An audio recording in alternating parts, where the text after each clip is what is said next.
Bismillahirrahmanirrahim. Alhamdulillahi hamdan katsiran thayyiban mubarakan fih kama yuhibbu rabbuna wa yarda. Wa asyhadu an la ilaha illallah wahdahu la syarika lah wa asyhadu anna Muhammadan abduhu wa rasuluh. La nabiyya wa la rasula ba'dah. Allahumma 'allimna ma yanfa'una wanfa'na bima 'allamtana wa zidna ilman ya rabbal alamin.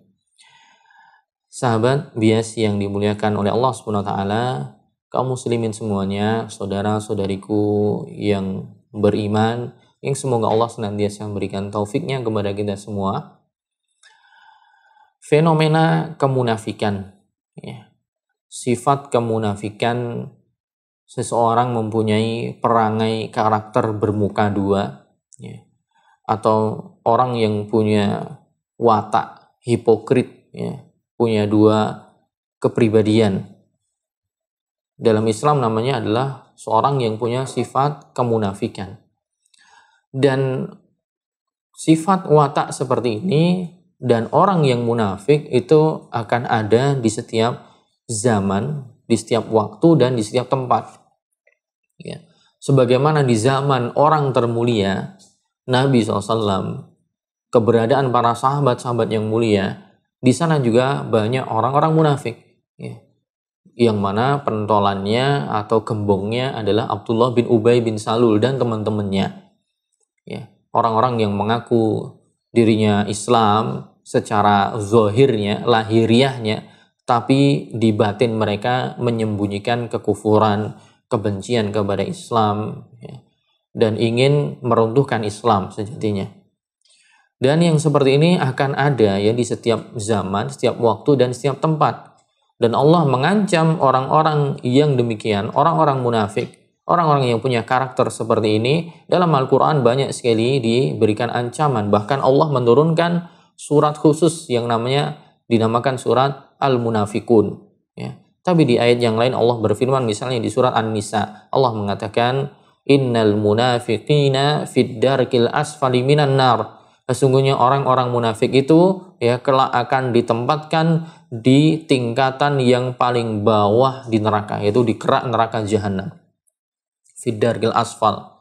Ya. Dalam ayat yang lain juga Allah mengatakan di surat At-Taubah, Allah berfirman, Alam ya'lamu annahu man yuhadidillaha wa rasulahu fa anna lahu nara jahannam khalidan fiha dzalikal khizyul azim. Allah mengatakan, tidaklah mereka, yaitu orang-orang munafik, mengetahui bahwasannya barang siapa yang menentang Allah dan Rasulnya, maka sesungguhnya neraka jahanamlah baginya. Kekal mereka di dalamnya, itu adalah sebuah kehinaan yang sangat besar. Itu beberapa cuplikan dalil ya tercelanya kemunafikan. Orang-orang munafik diancam dengan azab dan hukuman yang demikian parahnya, sebagaimana disebutkan tadi dalam ayat tadi dan juga dalam dalil-dalil yang lain.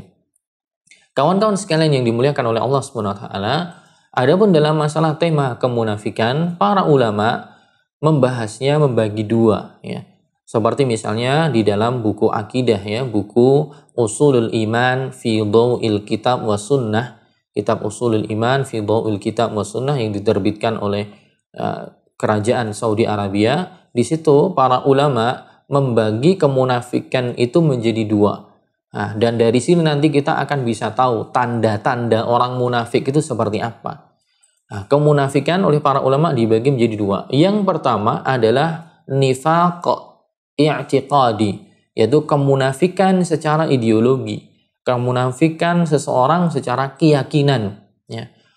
Dan oleh para ulama, model kemunafikan yang demikian itu dikategorikan kepada bagian dari kekufuran akbar, yaitu bagian dari amalan kufur besar yang mengeluarkan pelakunya dari lingkaran agama Islam, yang menjadikan pelakunya keluar dari Islam. Dan bentuk kemunafikan secara ideologi ini yang masuk kepada kufur akbar ini oleh para ulama, ya, bentuknya disebutkan diantaranya ada 6 bentuk. Bentuk yang pertama adalah apa? Yaitu mendustakan Nabi SAW. Ya. Kalau ada orang yang mendustakan Nabi secara total, dia mengaku Muslim, ya, tapi dia mengatakan Nabi itu berdusta, ya, Nabi itu berdusta, mengatakan itu atau meyakini dalam hatinya seperti itu, maka orang ini telah terjerumus dalam kemunafikan i'tiqadi secara ideologi. Ya. Yang kedua, ya, mendustakan sebagian yang dibawa oleh Nabi SAW. Bisa jadi orang ini dalam aturan agama yang lain dia masih percaya, tapi di sebagian syariat yang dibawa Nabi atau kabar yang dibawa Nabi, dia mendustakannya. Seperti misalnya dalam hal yang lain dia membenarkan, tapi misalnya dia mendustakan bahwa nanti akan ada azab kubur. Dia mendustakan bahwa dulu Nabi pernah Isra Mi'raj. Ya. Orang yang demikian mendustakan sebagian apa yang dibawa oleh Nabi, maka dia juga telah tersebur dalam kemunafikan yang i'tiqadi, kufur akbar, mengeluarkan dia dari agama Islam. Dan ini sangat berbahaya. Bentuk yang ketiga adalah murka dengan Nabi SAW, marah dengan Nabi, memarahi Nabi, ya. Murka dengan Nabi, kenapa Muhammad itu ada, ya. Tidak suka dengan Nabi, ya. Kemudian yang keempat adalah memurkai apa yang dibawa oleh Nabi, yaitu orang yang memurkai, memarahi, tidak menyukai, ya, aturan agama yang dibawa oleh Nabi SAW. Dia marah ada syariat misalnya poligami misalnya. Dia benci dengan syariat itu. Walaupun mungkin dalam syariat yang lain dia setuju, ya, dia terima sholat, zakat, puasa, dia terima, dia setuju. Tapi syariat ini misalnya poligami misalnya, atau membenci atau marah dengan syariat pembagian waris. Kenapa sih yang perempuan dapat lebih sedikit daripada laki-laki? Nah, ini ditakutkan dia telah masuk kepada kemunafikan secara ideologi, yang mana ini merupakan perbuatan kufur akbar. Kita berlindung dari yang demikian. Ya. Kemudian juga, ya, bentuk yang lain, ya, dari kemunafikan tadi, yang pertama mendustakan Nabi, yang kedua mendustakan sebagian yang dibawa oleh Nabi, yang ketiga memurkai Nabi SAW, yang keempat, ya, memurkai apa yang dibawa oleh Nabi SAW dari sebagian ajarannya, yang kelima adalah merasa senang dengan meredupnya cahaya Islam. Ya. Kalau cahaya Islam meredup, ya, umat Islam turun, umat Islam ada kemunduran, dia senang. Dia mengaku Muslim, tapi dia senang dengan kemunduran Islam. Ya. Dia malah senang. Seperti misalnya akhir-akhir ini, ya, ada pencelaan kepada Nabi Muhammad SAW, dibuat karikatur Nabi. Dulu justru malah dia senang. Tidak membela, ya, tidak mencela orang yang telah mencela Nabi, ya, tidak marah dengan orang yang mencela Nabi, justru malah dia senang. Nah, orang yang senang seperti ini dengan Nabi dicela, nah, orang ini telah terpeleset dalam kemunafikan yang i'tiqadi, yang mana ini adalah kufur akbar. Kemudian yang gambaran keenam adalah merasa benci dengan kejayaan Islam. Ya, kalau Islam menang, kalau Islam unggul, kalau Islam maju, justru malah dia sedih. Justru malah dia tidak suka, justru malah dia benci. Nah, 6 gambaran tadi itu masuk kepada kategori kemunafikan secara i'tiqadi yang masuk kepada kufur akbar. Pembagian yang kedua oleh para ulama adalah nifaq amali, yaitu kemunafikan secara perbuatan. Ya. Orang ini perbuatannya merupakan salah satu dari beberapa ciri-ciri dan karakter orang munafik. Namun para ulama mengatakan untuk yang kemunafikan amali, kemunafikan secara perbuatan ini tidak masuk sampai kepada kufur akbar. Ini hanya masuk kepada kufur asghar atau kufur kecil yang tidak mengeluarkan pelakunya dari Islam. Namun walaupun demikian bukan berarti ini sesuatu yang enteng. Ini tetap masuk kepada kategori dosa besar walaupun tidak sampai mengeluarkan pelakunya dari Islam.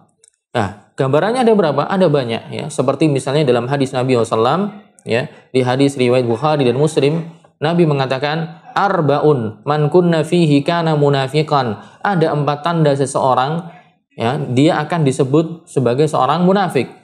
Wa in kanat khaslatun minhunna fihi kanat fihi khaslatun minan nifaq hatta yada'aha. Jika salah satu perangai itu ada dalam diri seseorang, maka dia berarti punya watak kemunafikan sampai dia meninggalkannya. 4 hal itu adalah apa? Nabi SAW mengatakan, idza haddatsa kadzaba. Yang pertama adalah jika dia berkata, dia berdusta. Wa idza wa'ada akhlafa. Dan jika dia berjanji, maka dia tidak menepati janjinya. Wa idza khasama fajara. Dan jika dia berdebat, ya, ketika dia berdebat, dia akan berpaling dari kebenaran.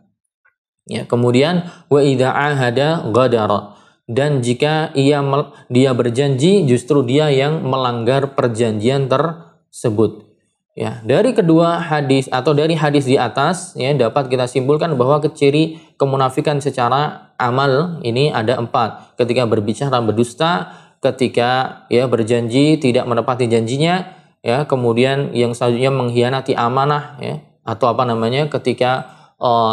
ketika berdebat malah justru berpaling dari kebenaran ya, dan ketika dia berjanji dia ketika dia berjanji dia menggugurkan atau melanggar janji tersebut. Atau dalam hadis yang lain juga idza tumina khana, apabila diberi amanah justru dia mengkhianati amanah tersebut. Itu tanda-tanda kemunafikan. Dari dua pembagian ya, kemunafikan yang masuk kepada kufur akbar, kemunafikan masuk kepada kufur kecil. Kalau Anda mendapati orang-orang berlaku demikian, maka itulah tanda-tanda orang tercebur dalam kemunafikan. Dan tentu kita berlindung kepada Allah SWT untuk dijauhkan dari karakter, dari watak dan sifat-sifat yang demikian.